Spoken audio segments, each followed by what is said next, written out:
Good morning, everybody. This is Don Chakowski with Fidelity National Title, and I am excited to bring you this week's Market of the Moment. So this week we are on StreamYard only. This is our first time of not doing the Facebook Live in addition, or the Zoom rather, in addition to StreamYard. So hopefully we are still able to get that same reach out there. So thank you to Annette, Jesse, and Sharon and Michelle for being part of our big experiment today, and hopefully we're going to be bringing out some great news to anybody that's listening and checking us out today. So let me start off with some introductions. So Miss Sharon Terhune, who is the sales manager for Fidelity National Title. Sharon, thank you for being here again this week. Thank you. And then Mr. Jesse Herfel, the operating principal of Keller Williams Integrity First. Jesse, thank you so much for being here. And you just informed me before we went live that we're actually going to be missing you next week. And so Mindy will be back, and we're actually going to just keep both Mindy and Jesse from that point forward. So we're going to try to double the love. So thank you, Jesse, for being a part of this. Then Michelle Colbert, who runs the Rise Real Estate team, correct? At Keller Williams Integrity First also. So Michelle, thank you so much for joining us. We are really excited to talk to you today about business planning. You know, we spent a lot of time last week talking about how while we're in the fourth quarter of 2020, this is really the planning for the results of the first quarter of 2021. So we're excited to dive into that with you as well. And then Miss Annette Hunt from Guild Mortgage. Annette, thank you so much for being on today, and we appreciate your nearly free money every week that you're on. So Michelle, you bet. Yeah, so Annette, we're going to start off with you this week. Talk a little bit about what's happening in the mortgage side. You know, what we're seeing as far as loan products and interest rates. Have we got down below 2% yet? All right, maybe that might be a little wishful thinking, but yeah. So if you kind of give us a run through of what's going on, we'd appreciate that. Oh, you bet. So you weren't too far off when you said below 2%. I will tell you, there was one client that I did a 15-year on, and it was below 2%. Not even gonna lie. Wow. Crazy. Yes. Now that happened about a month ago, and we are now getting ready to close, but it did happen. So I was, of course, thrilled for them. Now, where rates are at, the Feds came out with their announcement yesterday that they're going to keep the federal funds rate at 0. You know, and in most cases, for a lot of people, that's going to help them out with things like hard loans and short-term loans. But it really doesn't have a big effect on mortgage rates, which I think is a big misconception generally. Mortgage rates go by mortgage-backed securities, so that's always what we're watching. Today, we have also the bonds that make a big impact on mortgage-backed securities. We've got a bond auction today that I'm really watching. Our 30-year is going to be selling at 1 o'clock. That's going to make a big impact, I believe, on what's going to happen with rates going forward. So I'm really watching that carefully. We've got some lines of resistance that I'm seeing right now. So, and it could go one way or the other. If it goes past 78, we're looking at 72, 76 on the 10-year bond. If it goes past that, we'll be looking at a bit of a rise in rates. So it's not going to be great for rates. And I will tell you, going back to the Fed funds rates, we've seen the mortgage rates increase even when the Fed funds rates have been at 0. So we've seen them increase up to 3.5, even to 4 3/8, with the Fed's funds rate still being really low and it is 0. So that's going to have a big effect with the bonds and things like that. So that's one thing that I'm really watching today. Today's going to be a big day. Tomorrow, we've got, the new unemployment numbers. I guess California messed up. So we'll see what happens with that. So that's ranging news right now. And then, of course, jumbo. So we got a message from some of our jumbo investors that they are now going to be accepting employment contracts. So on a case-by-case basis, on an exception basis, but if you've got a jumbo client that is moving to Arizona and they're moving with their company, or maybe they were hired on at a new company, they are going to be accepting those contracts now for employment to use them as income. So that's good news. It's starting to loosen up a little bit. So we're getting back to normal. Excellent. Wow, that's great. And as far as the jumbo products, are we seeing more products available? I know we got very constricted and almost down to nothing. And are we starting to see any more products come back around that? There are, and I got word that Guild is going to be getting a really great jumbo product, but there will be more news on that. I don't know who gets to announce that, either myself or Amber, but we've got some exciting stuff coming out in the next quarter. So we're thrilled. Excellent. Well, it's great news, Annette. Thank you very much, and as always, we appreciate you being here and sharing the nearly free money. So that's you've got quite the fan club now with the money. So excellent. Well, thank you, Annette. So Jesse, we've every week we're talking about inventory, lack thereof inventory, and what's happening on that side of things. I don't expect in the last 7 days that we've seen a vast improvement there, but what are you seeing?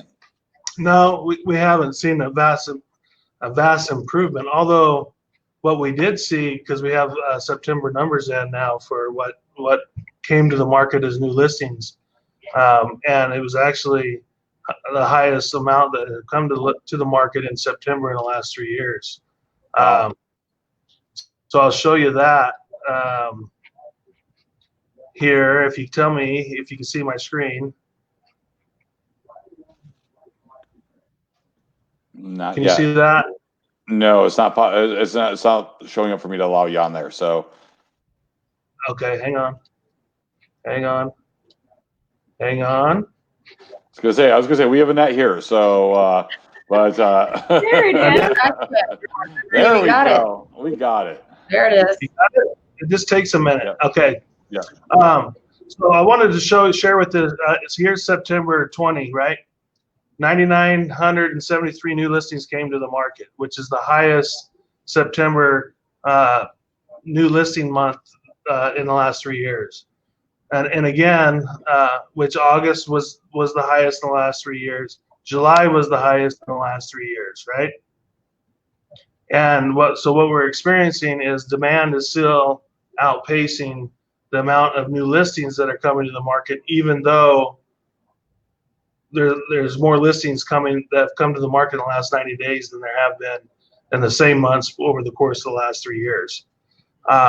So I do expect October to, and as you can see on an annual basis, October we usually do get a push of an increase of listings that go to the market. So I do expect to see an increase over a year-over-year increase over October. So it's a great month to take listings if you are thinking about mailing it in for the rest of the year.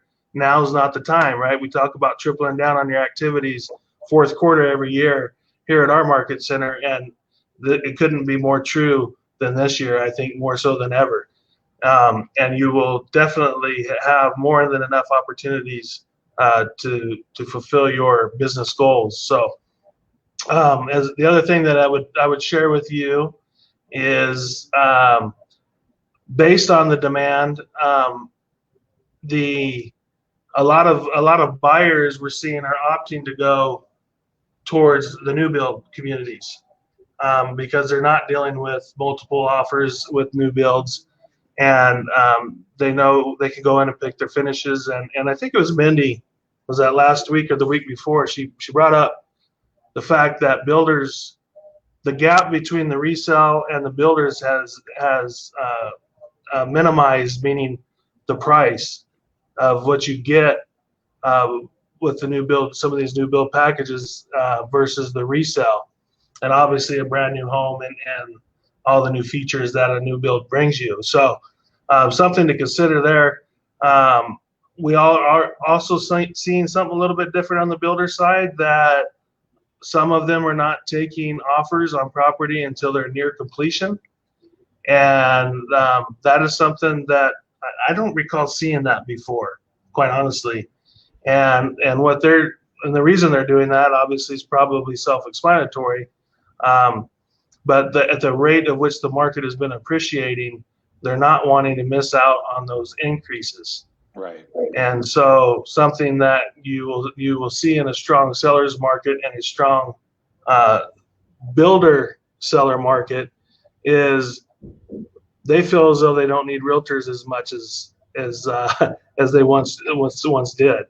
And so you're really going to have to be on top of it and creating those relationships, and including the builder inventory in your showings and in as your inventory as you're working with your buyers or sellers that are going to be buyers and trying to understand, hey, where can I go if I was to sell? So that's definitely something that we're seeing change in the last, 90 days. And you'll see here our actual sales, even though we've had seemingly constrained inventory, our actual sales year over year are up 34%, and over 19. And 2019 was a very strong year in sales. So we kind of got to, in my opinion, we need to get out of this mindset that the market is constrained and restricted. That's not the case. The case is the demand is outweighing and the demand is higher than listings coming to the market. However, the activity is higher than it's been maybe ever.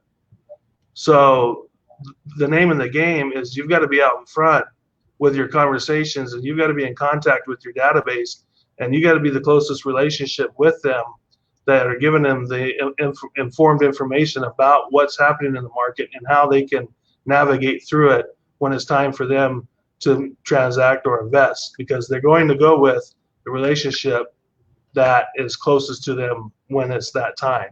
So from a realtor perspective, that is what we're seeing. And did that stop sharing? Yep, you're good. Yep. Okay. So I'm going to get this down.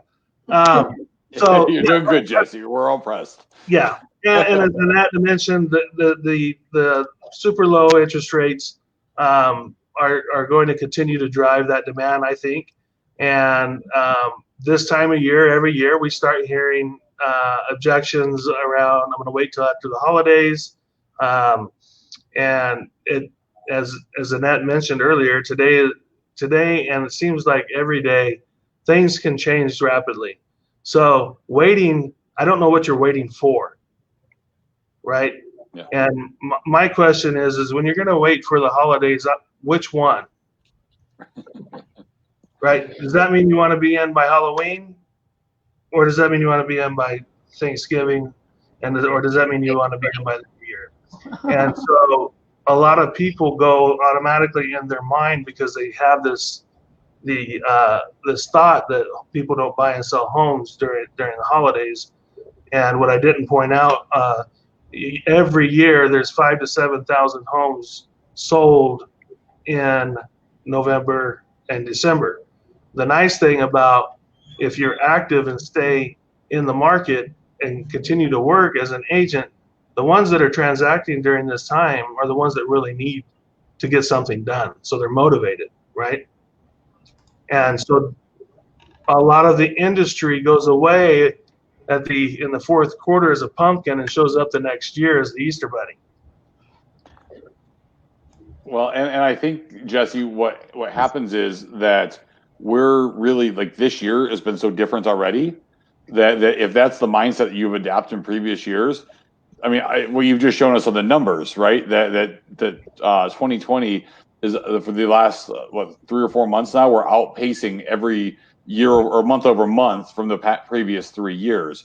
So if we're going into that mentality of, well, people aren't going to move because of the holidays, people aren't going to, well, the reality is that people are making different decisions than they've ever made before because they're faced with different circumstances than ever before. So so as a result of that, I think more people are likely to do something sooner than later, and I think that is something we have to keep our eye on the ball. So so before we get into the business planning section of what we're going to talk about today, I want to ask Michelle about, Jesse, you brought this up about the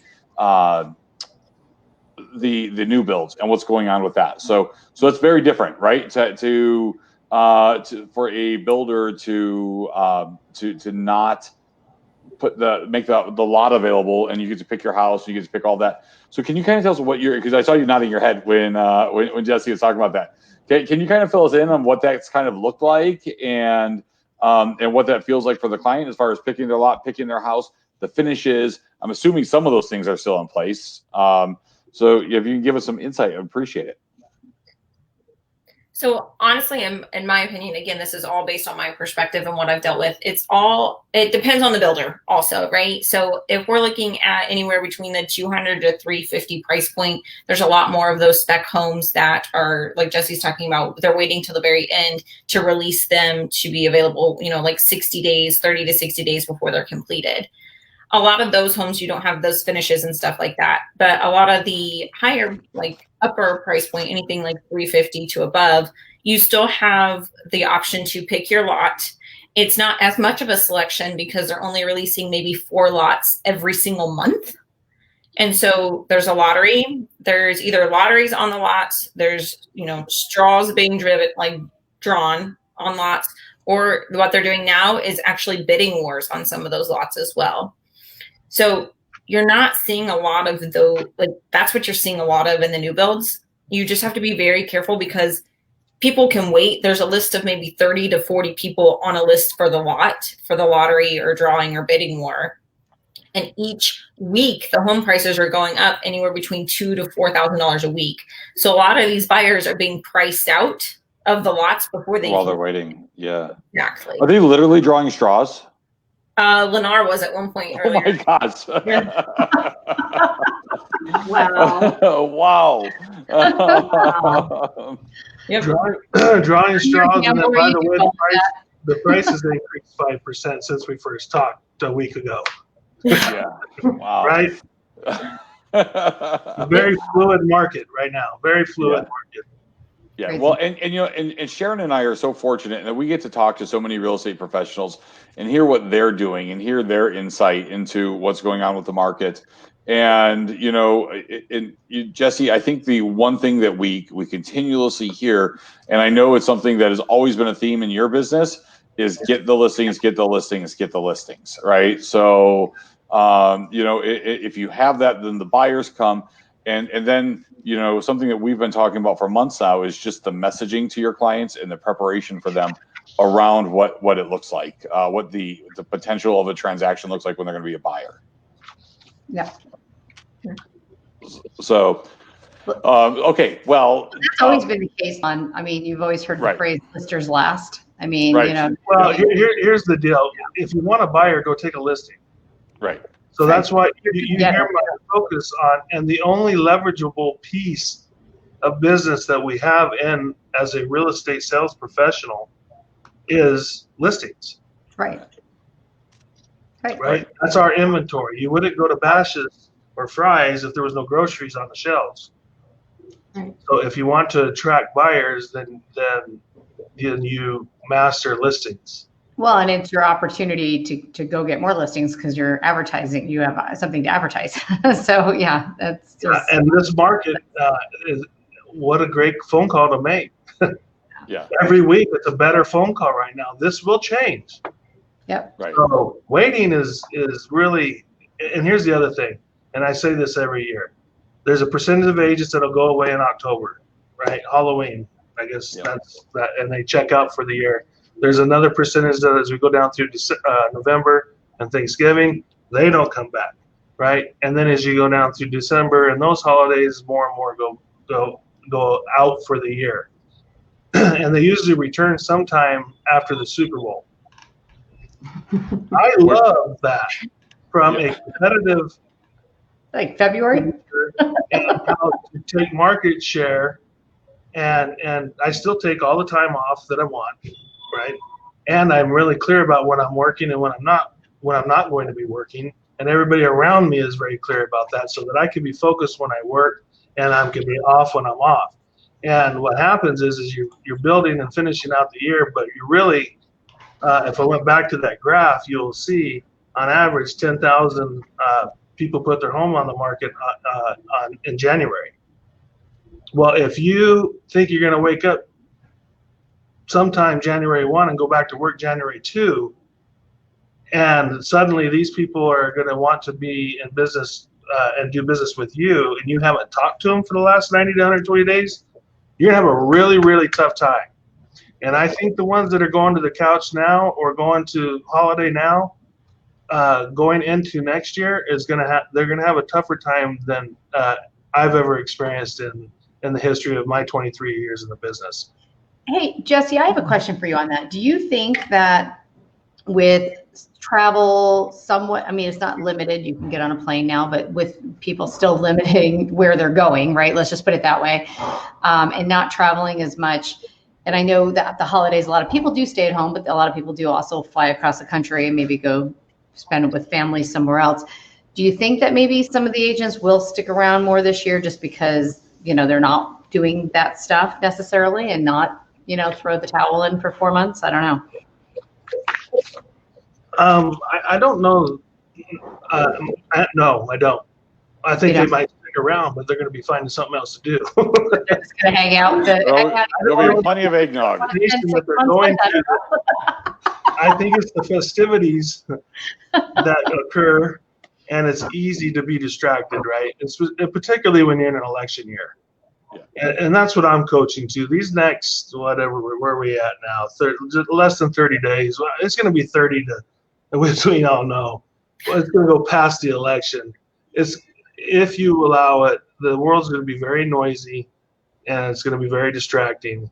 And you're going to have to be really careful about what you're letting into your world and what you're allowing to distract you. I also think it's important just to remind the real estate agents out there, and we say the same thing to all of our folks, be careful how you put your political view, if you do it at all, on social media, because everyone's got their own opinion, and you want to be very careful to steer clear of that as much as possible. You want to hold on to your clients. Yeah, let's not be doing that. Yeah. One way to tick off half the people no matter what. So believe it or not, Jesse, though, I see stuff still every day, and it makes my head I believe it. Like, wow. I believe it. So, well, Michelle, thank you so much for joining us today. And, I know I kind of jumped in with a question earlier on you, but we really appreciate you taking the time to be our special guest this week. And so for those guys who don't know Michelle, Michelle is the owner of the Rise Real Estate team at Keller Williams Integrity First. And Michelle, you kind of have a unique perspective that you're bringing to us today. From not that long ago, you were an individual agent, and now you're running a team. How many agents are in your team currently? I have 4 agents on my team, myself and 2 others in production, and then I have a licensed full-time director of operations as well. Excellent. So, yep. Great. So, and how long have you guys been operating? I just want to say this before you get started with it. Okay. I am so proud of Michelle Colbert and what she's accomplished in the last 3 years. She has just plugged in, adopted the models, the systems, found coaching, and implemented and moved fast. And when you hear what she's accomplished in the last 3 years, 3 days. 3 days. It doesn't take long, 3 days, right? You just do it hard for 3 days. It's kind of like dieting.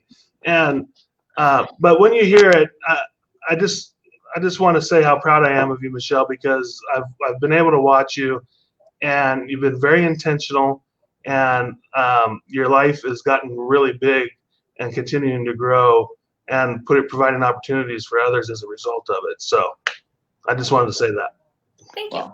Well, that's awesome, Jesse. And that's and congratulations to you, Michelle, because we know that these compliments coming from Jesse are, he's a little stingy with them at times. So I'm just teasing you, Jesse. I'm trying to spin my brain there a little bit, but yeah. That was my subtle way of saying there's hope for you, Don. Yeah, thanks. Oh, but it's only me that you're stingy with. Okay, gotcha. Might just be one way directed. Yeah, no. So Michelle, yeah, and congratulations on everything you guys have accomplished. So tell us about that journey a little bit before we get into the business planning. If you could tell us a little bit about what your motivations have been and what steps have you taken? What different now than before, and how has that all helped you connect to the successes that you're having? So it was 3 years ago. So I was actually on a previous team before when I first moved to Arizona. I've only been in Arizona about 4.5 years now. Before that, I was in Illinois at Keller Williams there as well. So I'm very familiar with the Keller Williams ways and models. I was actually on the admin side in Illinois and knew that wasn't my long-term passion. And so about 3 years ago, I made the journey to step out on my own after having my second child. So I have 2 young children. I have a 4.5-year-old and a 2.5-year-old, little girl, little boy. And after having my second child, I realized working 16-hour days and missing bedtime every night and just waking up in time to drop her off at daycare just wasn't really what I wanted to do with my life. And so really they're my big why and my motivation and the reason I get up every day, right? And so I came out on my own and I knew I had this vision to grow a team and help others grow and have that same passion that I have. And so I kind of took it and kind of ran with it. So the first year on my own, I think I left on my own. When did I come over to Integrity First? October of 2018? Wait, what year is it? Yeah, we're 20 now. So I know it still feels like 17. It feels like this year doesn't even happen yet, but yeah. Yeah, maybe 18 or something like that. And I ended the year around 6 or 7 million in production. And then it was my goal to hire my first executive assistant by June the following year. And in February, I was presented an opportunity that with talent that I could not pass up. Like, I can't let this person go. She's fabulous. Like, I got to make it work. So instead of June and February, I made it work and hired my first executive assistant in February the following year. So that year we doubled my business. We ended at just under 12 million in volume last year. And it was myself and an executive assistant. So it was just the two of us. Yeah. Oh, Amanda said, "Oh, you can see the comments on here." Yeah, Amanda's got you. Amanda's like, it was 2018. She's got you. Well, I said 3 years. I thought it was 17. So yeah, and so then doubled my business last year, ended around 12 million. And at the end of last year, so in October, we do our business planning for the following year. We've already created our growth chart and how we want it to look and what our team wants to look like and kind of the vision. And so it was our goal to hire a buyer's agent. So again, I can create that leverage so I can be home more with my family, my 2 young children. And so with that, I hired my first buyer's agent, which is Samantha Jackson Boland. And then I was approached by another talented young lady. And as you guys know, you can't pass up talent, right? You just make a spot for them and make it work. Right. So we did that. And instead of hiring 1 buyer's agent, I've hired 2. So now I have 2 buyer's agents and I work the listings. They work with the buyers. And this year we're going to end around $28 million in sales volume. Wow. Excellent. Wow. And that's in 4 total years in Arizona. Yep. So yeah. Congratulations on your successes, and we're all in agreement with Amanda that you are a rock star. So that's awesome. Let's go back to thanks for sharing that journey. And there's a lot of gold in that flyover you just did. When you say we can't pass talent up when it shows up in your world. That's a mindset, right? Mm-hmm. And so I'd like for you to expand on that. And secondly, a lot of us are probably sitting here thinking, well, how does talent just show up in your world and then you make a decision whether or not you're going to get in business with them? And then the third one is, I'm sure a lot of people are thinking, well, how in the world can I afford to get in business with talent? So it's a good question. And when talent approaches you, it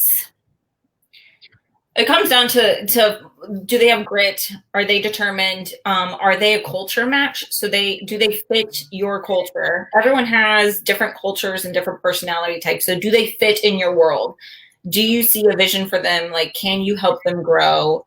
So when you see that, you take it on. It's not an expense in my mind. And I think different than a lot of people, that it's not an expense, it's an investment, right? And when I hire a buyer's agent is a cost of sale to me. So if they don't sell a property, it does not cost me any money other than my time, right? And my investment into the time I'm spending with them. However, on the bottom line, there's no cost coming out unless they sell a property. So it's an investment to me in order to invest my time to them so they can help increase their goals and their financial needs. That's how I look at it. Excellent. Okay, No, that's great. So, all right. So there's two major things that real estate agents, in my experience, struggle with: time and money, right?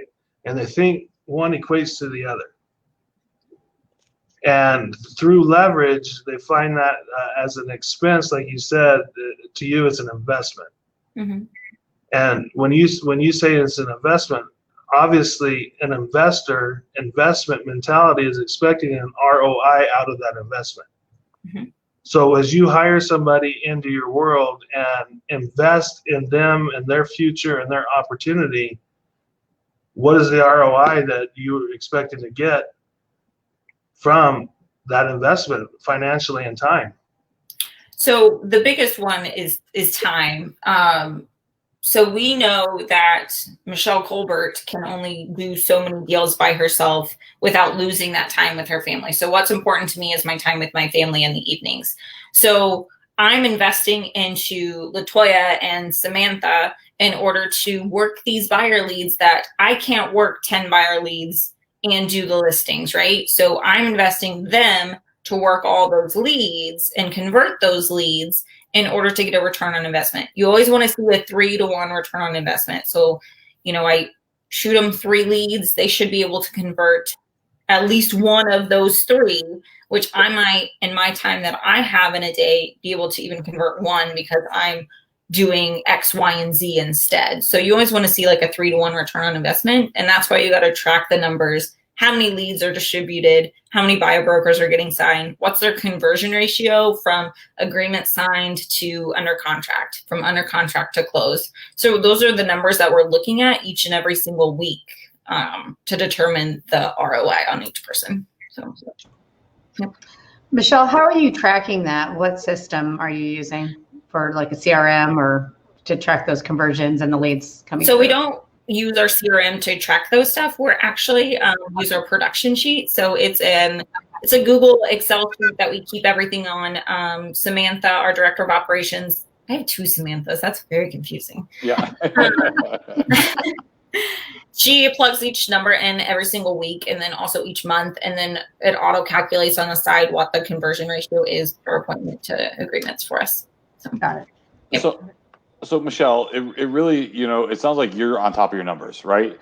That you are, so I'm guessing there was an evaluation, having that talent available to you, but then that meant that there were going to be certain things you needed to do to perform as well to make sure that the opportunities were there for them. So were there certain calculations and certain changes you had to make as you found this talent and then needed to adjust your business as such?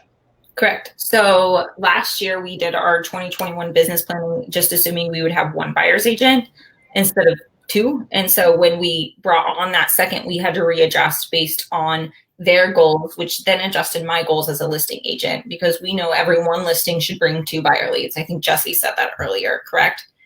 So I needed to intake more listings in order to supply those leads and create that leverage and that opportunity for them to grow. So it bumped my listing count up quite a bit as well. Excellent. And I think that, in theme with Jesse's message, the conversation about the power of those listings is really important when you pay attention to that. So, so let's talk a little bit about, so you talked about how you're in your 2020 business plan, you had one buyer's agent that in your plan, and then you made that adjustment. So as we move and talk about business planning, I think that's one of the very important things we have to remember from the beginning is that the plans have to be able to adjust, right? Mm-hmm. You need to be able to accommodate what other activities are going on in your business, in your world, in your life, in the world, so there's going to be other variables in place. So, can you first tell us a little bit about, as an individual agent, what your business planning looked like? What type of forms you use, what you use to noodle through it all? So what type of things tools were you using? So ultimately, your business plan comes down to how much do you want to make in a year? And this is as an individual agent or a team, it doesn't matter. So how much do you want to make in a year, right? So how do you configure that? The first form I like to use is called an allocated spending sheet, which is really purposeful, not only discovering how much do you need in order to survive in a year, and then how much how much would you like in order to achieve certain goals the following year. So it all comes down to money, right? Money is good for what money can do for you. Right. We don't wake up every day just to pay our business expenses and personal expenses. We have goals and dreams and achievements we want to do. So that's where it starts. And you break it down to how much monthly do I spend on myself? Multiply it by 12. Okay. And then business expenses, like what are my business expenses? What do I need in order to pay all of my bills in business each year? You calculate that, you divide it by your average commission rate. That tells you how many transactions you will need in order to just survive. Just survive. Pay all your bills each year, get by day to day. No extra little oomph, no buying an extra car, none of that. Like, this is my survival number. And then you dig deep into, okay, next year I create a business, like I would like to pay cash for a car. That car is going to be $35,000. I would like to put, $20,000 or $10,000 towards my child's college fund. You write that down. I would like to buy a pool, right? You write that number down. So you create this goals and these dreams that you have financially for yourself. Like, I am going to hit this stuff, right? You calculate that, divide that by your average commission rate, and that gets you your abundance to create a life by design. So you add those two together, that is your ultimate goal for the year. Like, how do I achieve my survival plus my abundance of lifestyle? And that should be your goal for the year. So that's how you create that number. And then I use an economic model and break it down per side, per transaction and whatnot. Well, and I think that's great though, is that you're saying, look, at this is what I need. I have to have this, right? Mm-hmm. Otherwise, my family suffers, right? Mm-hmm. So then from there, it's like, okay, but this is where we'd like to be, and combining those together and what those things are. And I think that's great. And I think what you were about to say is that you then take that and you're going to break that down to like everything, right? To how many appointments I need per month, how many appointments I need per week, my average price my average sales price. You break it down based on conversion ratios too. So like you have a 90% conversion ratio for buyer appointments. You break it down buy side and list side. Well, and I'm sure that you, because what you've already displayed here today, that your numbers very well. And that what your conversion rates are on appointments. So that, and what activities need to go into to secure those appointments. Mm-hmm. So I'm guessing if we asked you percentages, that you would actually have a pretty solid grasp on those. Yeah. And that, when you're sitting down in business planning, is really important. So it all comes back down to tracking those numbers from the beginning. So that if you make X amount of phone calls, it will land you this many appointments to get this many transactions. And then it's, how do I now make those things happen, right? And adapting those those parts into your life. Yes? Correct. And there's always, like, if you don't know that number, just start now. Like, just start tracking now. There's numbers you can plug in that are pretty standard, like a 70% conversion ratio from buyer appointment to buyer broker taken is pretty standard. And then on the listing side, you can start with a 50% conversion ratio from listing appointment to listing taken. Like, if you don't know your percentage, put in a percentage and then start tracking it moving forward. It doesn't have to be overwhelming, and you don't have to go back for the full 2 years or anything like that. Just start now. So Yeah, I would say that the business planning part of the business is intimidating to a lot of agents. And I just want to share with you, it's very simple. There's four plans that you need, four items that you need to plan a year. Number one, you need a 411. Okay, that is 4 weeks, 1 month, 1 year. What is your goal for the year? What do I need to accomplish this week, this month to be on track for my goal for the year? And what do I need to do this week to be on track for my goal for the month? And can I stop you right there before you move on? The 411 you should not complete a whole month in 1 week. You need to be touching that 411 each week. So you're creating your plan each week at the end of each week. Does that make sense? So you're always touching that document every single week. Yes, that's right. And the second thing is a GPS. And that's your business plan. How many pages is the GPS, Michelle? 1 page. So when I say what's your business plan, I see people walk around with these things about, that thick. I'm like, oh, how in the world are you going to execute on that? Well, you're not. Because if you're me, you're not even going to open it. It's too big to even open. So 1 page. How do you get everybody on the same page? You make it 1 page. You make it 1 page. So, and your GPS is the goal, the priorities, and the strategies to achieve the goal, right? And it's very simple. And you put that together, and you work out. If you're a single agent, then you include your extensive team like Fidelity Title and Guild Mortgage and whoever your extended team is. They're part of this planning process, right? And then the third thing is an org chart, an organizational chart. And you're going to say, well, if I'm a single agent, I don't have an organizational chart. Yes, you do. You have Fidelity as part of your chart. You have, right, whoever your services and partners are in your business is your org chart.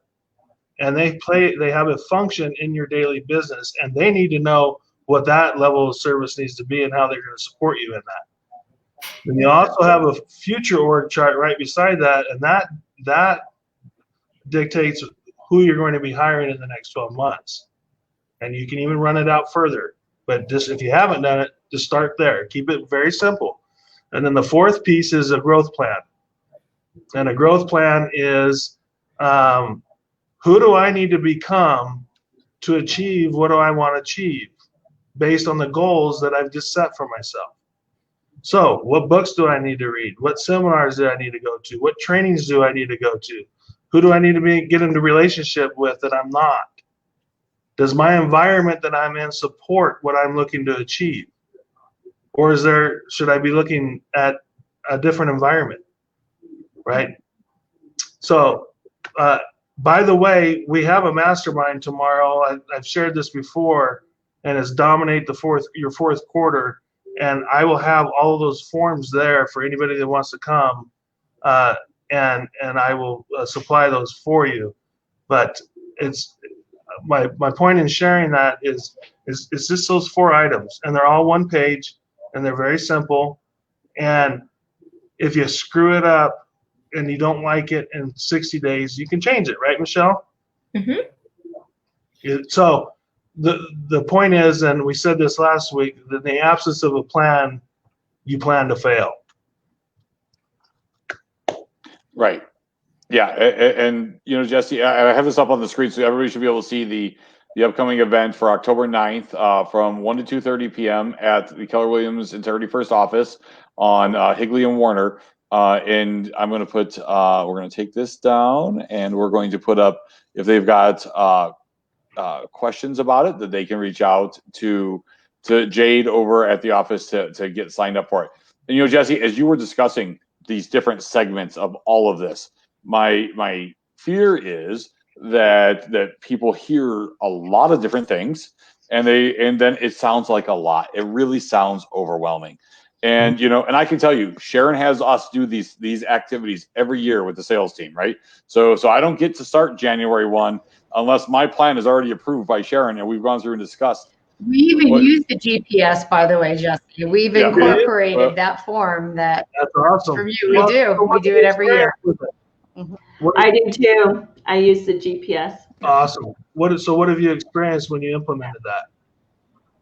Well, I think from my perspective, Jesse, I think. Well, it holds them accountable. Right. From you, and it requires some thought, right? Because how easy is it for me to tell you, Jesse, that I really want to have a 15% or a 20% year-over-year growth, for me for 2021, that this is what I'd like to achieve. The reality is that if I don't have a plan to get there, then it's just really throwing a bunch of things into the wind that don't necessarily get us anywhere. And that's what the beauty of us doing this as our sales team.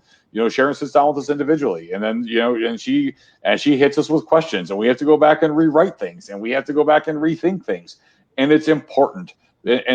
So when we're talking about these activities, that the fact that you have a system that works, and Jesse's, and I steal this from you all the time, Jesse. I talk about the R&D department, and you're the first person I've heard talk about it and use the R&D department, the rip off and duplicate. This works, right? So this. I always, in college they called it cheating, and right. In business we call it R&D. There's no cheating. You take their name off, you put your name on, and you launch it. Right. Yeah. So I think that it's important that we are. Somebody else has already found systems that work. There's already things in place. And while Michelle talked about these different steps through here, these are not as complicated and challenging as it might sound. Because now, Michelle, you're doing the same thing. You're doing this now at a team level, but I'm guessing that team goal is made up of the people that you're surrounding yourself with, correct? That is correct. I want to be able to for them to achieve their goals as well and keep them accountable. So it's a goal that they're creating for themselves, and I am there to guide them, maybe push them a little bit, which they hate me for, but guide them and then lead them in the right direction to make sure they're on track to hit those goals. So that is a job as a leader, is to keep them accountable and to make sure that they're hitting those financial and transactional goals so they can create and live that dream that they'd like to live. And so, yeah. As soon as they finish with it, and as soon as you've gone through it with them and you have approval, then that you've given them approval, you're in agreement with them about what this looks like. Usually, the best thing for them to do is to put it in a drawer and forget about it from then on, right? Absolutely not. Okay. I hope not. That would be right. Well, what's cool though about this is everyone's preparing for the business planning before we actually do business planning. And we do our business planning in October, and I love doing it. And it kind of leads to Jesse's, what he was saying about how people take the last half of the year off, or the last quarter of the year off, right? When we do business planning in October, it actually kind of pumps me up and also allows me time to ramp up to those new goals that I'm want in place for 2021. So let's say I want to increase my listing intake to, instead of doing, 5 listings a month, I want to increase it to 10 listings a month. This gives me 3 months to ramp up and start really practicing and focusing, because what we know is that what we do today shows up in 60 to 90 days. So what activities can I start today? So that way when January 1st comes, I'm already achieving those goals and those expectations. Same thing with your growth chart. If your growth plan is to hire someone by January 1st for a TC position, for a transaction coordinator position, that person isn't going to be trained and ready to go on January 1st. You have to hire them 60 to 90 days before, so that way on January 1, they're in full mode working 100%. You know what I mean? Right. Yeah, well, you created the momentum going into the year, right? Mm-hmm. If you start now, and that's why I always say Happy New Year, Happy Business New Year, October 1st, because if you start now, you've created the momentum going into your first quarter. If you don't, you're climbing out of a hole trying to get into March and April in stride, right? And you're behind. What I love about Michelle is she comes to me at least once a year with her plan. Yeah. And has me take a look at it. We have a conversation. And was that last year? And you hit your goal, which was not your original goal, if I remember correctly, in November, right? Yeah. Yep. And because I remember it because I happened to be in the office and nobody else, she just closed a transaction that surpassed her stretch goal or updated goal, I should say, and was wanting to celebrate. She's like, nobody's here, and I just said, well, I'm here. So why don't you share with them that conversation when you have the ability to have another set of eyes on it, and when you leave those meetings that we have, what you take. And I'm asking you this because what I love is you go and you implement it.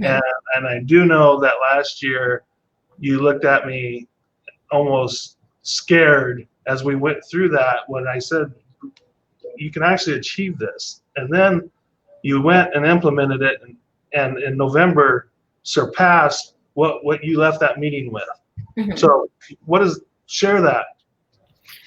So I typically go to Jesse to push me farther than what my mindset thinks I'm at. So I want him, I want an outsider's perspective looking in on what I'm doing, not only from a coach, but, like the OP in my office. I'm not just going to one person and saying, what do you think of this? It's, hey, this is my plan for the year. This is what I'm going to do. Do you think it's enough? Do you think I'm pushing myself enough? And of course, Jesse always says, no, you can do 90 listings in a year instead. And I vomit everywhere. So with that, each meeting, it's definitely a determination. I go seeking, okay, am I thinking too little? How can I think larger? And then I just take a crap ton of notes and I take them back to our director of operations, Sam, and we look at them together and we're like, okay, we're going to do this, this, and this, and this is the date that we're going to do it by. And so my goal to go to Jesse every single year is to push me farther than what my mindset thinks it's at. And that way I can achieve more and do more with my life with that. Turns out I'm always thinking smaller than he thinks. I need to think. Well, I'm guessing that when you went in and you told Jesse you hit your goal in November and that this was your stretch goal and all that, Jesse's answer wasn't cool, we'll see you in January. So you're going to do next month. Right. So, okay. And you know, Michelle, and this is great because we talked about your stretch goal, right? We talked about that you moved things a little bit further and that goal line, you moved it out a little bit further for you when you've seen what you can achieve. What would you say to somebody who maybe in the end of June, right? So we're halfway through the year, and at the end of June, and Jesse, I'd like you to chime in on this as well if you can. So we're getting the end of June, and they're at 40% of their goal, and so they're 6 months in, and now they're like, gosh, and then I know December is going to be slow, and I know so I just don't think I can hit my goal. And now that whole idea of putting the plan back in the drawer and not looking at it anymore so they don't have to face the consequences happens. What would you say to somebody in that position? Well, I would say get it back out of the drawer. Let's talk about this. Let's break down the numbers. Because we know if you're in June and you're 40% behind, technically there aren't 6 months left in the year in June. You know what I mean? There's only 5. And if you think you're taking December off, okay, well then let's accommodate for 4 weeks off in your business plan. How far are we short? What's our lack of shortage? And then do the division backwards again. So, okay, if you are 10 transactions behind, how can we divide that over 5 months? And once you do that division, it does not seem as intimidating, especially when you go, okay, well then I need to go on an extra, 1 appointment a week is less intimidating. So how can we make this less intimidating for somebody by breaking it down to a weekly goal versus making them just give up and throw in a drawer. Right. These numbers can be overwhelming, right? When you look at these big numbers, they can be like, you just said it yourself, 90 listings. What? So Jesse, what would you add to that? Well, so the purpose of a goal is to inform a plan, right? And that's all it is. And there's people that get really. I remember when I first started coaching Heather, and she took over running the team, and she had made her business plan, and she didn't. And when she started running the team, she didn't change the plan. And I said, I'm confused. You just added a 10,000 person database to your business, and you haven't increased the goals at all, right? And so there's that conversation. But my first question, if somebody's off goal, my first question is, how do you feel about it? And is that really your goal? Because it's not. And I'm going to say this because people get into this mindset of accountability and goal setting is like this, whip over you, like, oh my gosh, if I don't hit my goal. That's not the purpose of it, right? A goal is to inform a plan and action to deliver on the plan, right? And then is to determine, do I have the right people in my world to deliver on this plan, or am I missing somebody? Right? And you get to ask all those questions. And here's the cool thing. We have models, systems. Your business consists of models, systems, technology, and people. And there's people that have gone in our industry way further than any of us have, that we don't have to recreate any of it. So what my question would be is, if you're off on goal in June, do you want to accept being off, or would you like to put together a plan that so you can end the year on goal or exceed it? And by the way, if you set your goals high enough, it's not about nailing the goal. If you set a goal high enough and put a plan around a big enough goal, and you miss it, you still would have done better than you would have done setting and hitting a lower goal. And that was Heather's deal. She's like, I just beat myself up if I don't hit a goal. And I said, well, get over that. Let's change the goal. Yeah, and we only have a couple of minutes left, you guys. And I just really want to point out here that Jesse's action around that isn't saying, isn't beating the person up about why you missed, right? Mm-hmm. Why are you off goal? It's not as that grinding down of why did this happen. It isn't there. It's like, okay, so let's discuss the goal. Let's figure out why this goal is important, and are those things truly important to you? And if so, and Michelle talks about like how we're going to restructure our plan to achieve that goal. So we're not quitting, we're not giving up, but we're now figuring out how to adapt to the situation that we're in, right? So the fact that you had a sick dog and you had all these other complications that took you off goal, those are in the past now. But this year is a perfect year. Right. Everybody's world got turned upside down, right? Exactly. And you either did one of two things: you took massive action, or you didn't, and it showed up that way. Right. Yeah. And so and that was your decision, or your personal decision. And if you chose to not take massive action and pull back, and you're okay with that, then it's your goal. To your point, it is 100%. Your goal. And I also say on the 411, I always coach you start with your personal side, right? You go on, how many vacations are you going to take? How many, like Michelle was saying earlier, what is she going to contribute to a college fund? What is the personal side of your business look like? Your personal side of your life? What do you want to see happen in the next 12 months? You start there. Right. Well, excellent. Well, you guys, one of my goals. Saying, right? Pay yourself first. Yeah. One of my goals is. I want to say one more thing, and I look at Michelle's plan, and it's not always just go do more, because I don't like that conversation. Yeah. It's we're looking at her entire plan, and in it I can see there's opportunity for increase that we're overlooking here. Let's dive into that deeper, and the end result is she got more. Okay, so one of my goals is that we wrap up on time. And we are there. So again, the ticker's on the bottom with the information, how to reach out to Jade about signing up for tomorrow's Dominate Your Market. I think that these type of resources and opportunities are huge, and I would strongly encourage you, if you don't have your plan, if you don't have a plan for your plan, this is a great place to start. And it's open to everybody. For some weeks to come, we'll probably be hitting on business plan for quite some time. So absolutely. Michelle, I can't thank you enough for the great information you shared today. I think everybody that has had an opportunity to watch us today is better for it. Jesse, your insights are always appreciated as well, and some of the mechanics around some of these tools. Thank you so much for sharing that. Yep. Yeah, and Sharon, as always, thank you. And so we'll see everybody back next week, except for Jesse, who we're going to let sneak out of town for a minute. And so thank you guys all very much. I gotta go. Exactly. All right, Jesse. Michelle, thank you so much. Guys. Bye-bye. Thank you so much. Great event.